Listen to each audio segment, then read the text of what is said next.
Bon alors aujourd'hui, contrôle que je vous ai annoncé depuis 2 semaines sur le cycle d'investissement. J'espère que vous avez bien amusé. Aucune tricherie ne sera admise, les téléphones dans les sacs et ça commence. Voilà, sujet bien retourné. Merci. Donc là, le sujet retourné jusqu'à temps que j'ai distribué à tout le monde. Bon allez, vous avez 1 heure pour finir le contrôle et au bout d'1 heure, vous posez les stylos. Ah, c'est super. Je te remercie de m'avoir fait confiance pour t'aider pour ton contrôle de management. Je te souhaite une très belle note. Tiens-moi au jus.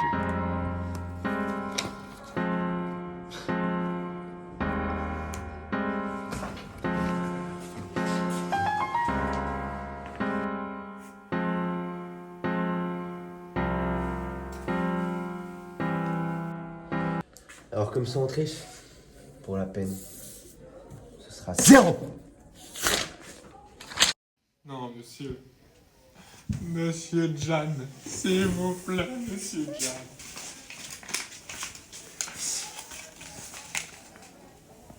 S'il vous plaît. Je ne voulais pas. Bon allez, relève-toi. Romain, qu'est-ce que t'aimes? Qu'est-ce que t'aimes faire dans la vie? Ah ouais, vous savez, monsieur, j'adore apprendre avec le foot. Et mon joueur préféré, c'est Neymar. Bon alors mon petit Romain, si tu veux apprendre à maîtriser ton cycle d'exploitation comme ton joueur de foot préféré Neymar, suis-moi.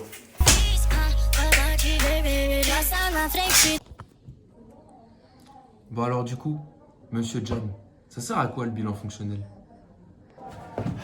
Eh bien c'est très simple mon petit Romain. Par où commencer? Eh bien, le cycle d'investissement du bilan permet de savoir plein de choses. Tout d'abord, il permet de savoir si une entreprise peut financer son activité et ses investissements. Puis, dans un second temps, le cycle d'investissement repose sur 3 indicateurs.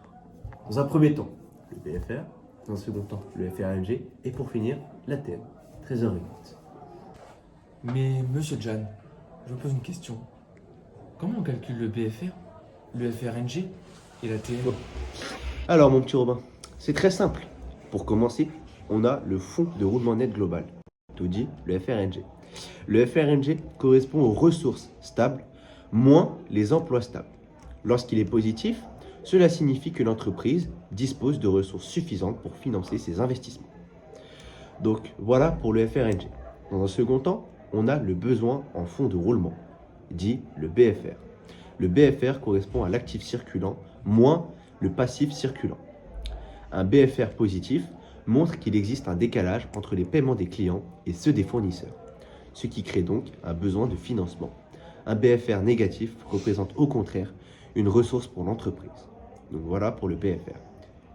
Et pour finir, la trésorerie nette, dit TN, se calcule par 2 calculs bien distincts que tu peux choisir lors de tes contrôles. Dans un premier temps, la trésorerie nette peut se calculer par la FRNG moins le BFR. Et pour le second calcul, la trésorerie active moins la trésorerie passive. Pour finir, si la trésorerie nette est positive, le FRNG permet de financer le BFR. La situation financière est donc saine. Donc pour finir, lorsque le FRNG n'est pas suffisant pour couvrir le PFR, l'entreprise doit trouver des financements.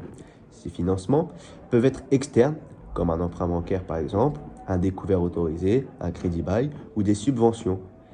Ils peuvent aussi être internes, par exemple en augmentant le capital, en utilisant l'autofinancement ou en réduisant l'actif circulant.